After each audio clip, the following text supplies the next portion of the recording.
Welcome back. Israeli Prime Minister Benjamin Netanyahu has said opportunities have now opened up following Israel's military operation in Iran, including bringing home the remaining hostages still held in Gaza.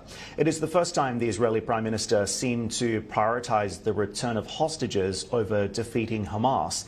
He did say Israel would aim to complete both missions. The Prime Minister has faced criticism at home, and after 2 weeks of calm, protests restarted across Israel, demanding a deal to return those 50 hostages still held by Hamas in the Strip.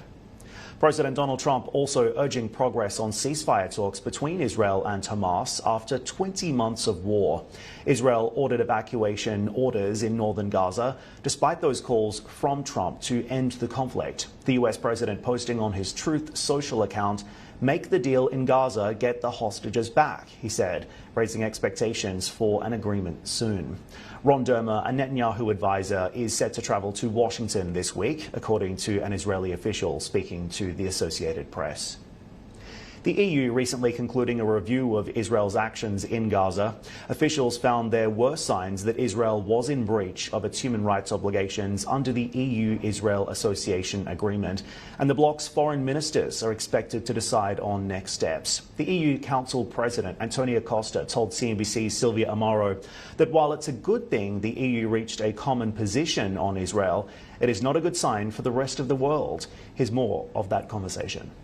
Effectively, it's impossible to understand what is happening in Gaza.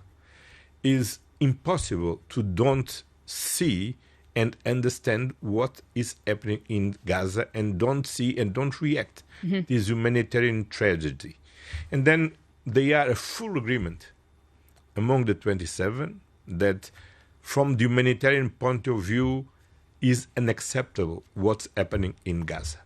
And that's why the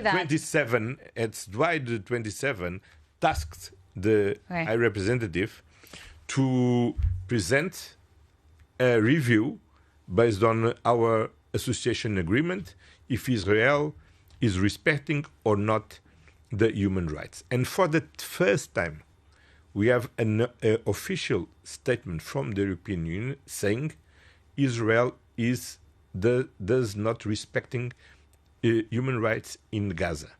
And yesterday we tasked the Minister of Foreign Affairs to decide on the next steps. And in the meantime, of course, we will engage in dialogue with Israel, because our goal is not sanction Israel. Our goal is to solve the problem on the ground.